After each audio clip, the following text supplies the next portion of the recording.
खासदार निलेश लंके आपल्याबरोबर आहेत। जवळपास गेल्या 3 दिवसांपासून पवारसाहेब राज्यातल्या इच्छुकांच्या मुलाखती घेत आहेत। 1600 जणांनी इच्छुक जणांनी साहेबांकडे मुलाखती दिल्यात। म्हणजे राज्यात जवळपास 288 जागा आहेत आणि एकट्या पवारसाहेबांकडे जवळपास 1600 जणांच्या इच्छुकांच्या मुलाखती झाल्या आहेत। महाराष्ट्रातलं चित्र बदललं असं वाटतं? साहजिक आहे, लोकसभेच्या निवडणुकीनंतर महाराष्ट्रात चित्र बदललं आणि आदरणीय पवारसाहेबांचा जो स्ट्राईक रेट आहे ना, इतका फास्ट स्ट्राईक रेट कोणाचाच नाही। त्यामुळं साहजिक इच्छुकांची भाऊगर्दी राष्ट्रवादी पक्ष पवारसाहेबांकडेच असणार आहे। कारण बरेच राजकीय पुढारी चालत्या गाडीत बसण्याचा प्रयत्न करतात। त्यामुळं पवारसाहेबांची गाडी म्हणजे एक बुलेट ट्रेन आहे, तिला कोणी रोखू शकत नाही, वो कोई भी रोक नाही सकता। त्यामुळं इथं इच्छुकांची संख्या ट्रेनमध्ये कोणाकोणाला बसवणार, मग कोणाकोणाला बसवणार? आता ते आदरणीय आमचे नेते पवारसाहेब ज्याला हात दाखवतात तेच आत बसणार आहे। आम्हाला जरी म्हणलं बाहेर थांबत, आम्ही बाहेर थांबायचं।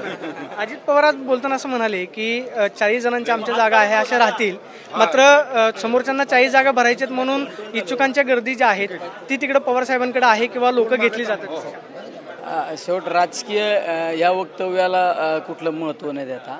आज तुम्ही पाहिलं असेल 3 दिवस झाले पवारसाहेब या ठिकाणी प्रत्येक उमेदवाराची मुलाखत घेतात। हे पहिल्यांदाच इतकं चित्र पाहायला मिळालं असेल। आता इतक्या मोठ्या प्रमाणात कधी इच्छुकांची संख्या आज तरी आम्ही नाही पाहिली। आता आमचे जगताप साहेब आमचे नेते या ठिकाणी ते तर पुण्यात पाहत असतात, पण यावेळेचं चित्रच वेगळं आहे। पारनेरमध्ये काय चित्र पाहायला भेटेल? आता तुम्ही खासदार झाला, तुमची जागा रिकाम, म्हणजे अख्ख्या महाराष्ट्रात महाविकास आघाडीचं सरकार आहे। पारनेरमध्ये अशी एक चर्चा आहे की तुमच्या पत्नी तिथं निवडणूक लढवतील किंवा त्या पद्धतीचं इच्छुक म्हणून तयारी केली जाते।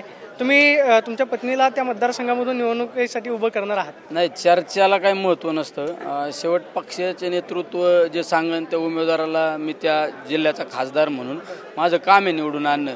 पवारसाहेबांनी सांगितलं हा माणूस आहे, निवडून आणायचा आणि आपण का हट्ट करायचा का हेच उमेदवार पाहिजे आणि तेच उमेदवार पाहिजे? आपण नाही हट्ट करायचं, जनता ठरवेल ना। आपण हट्ट केलं काय होतं माहिती आहे? शेवटचा प्रश्न, सुजय विखे यांच्या विरोधात तुम्ही निवडणूक लढवली, जिंकलात। त्यांनी बाळासाहेब थोरातांच्या विरोधात निवडणूक लढवण्याची इच्छा व्यक्त केलेली आहे।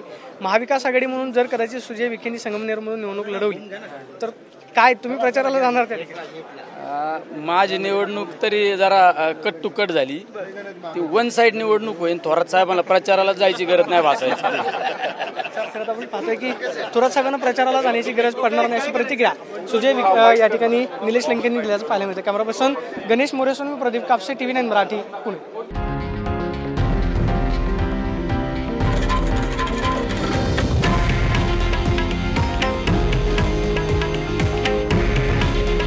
हे आहे देशातील नंबर 1 न्यूज नेटवर्क आणि आपण पाहत आहात TV9 मराठी। काळजी तुमची, हित महाराष्ट्राचं।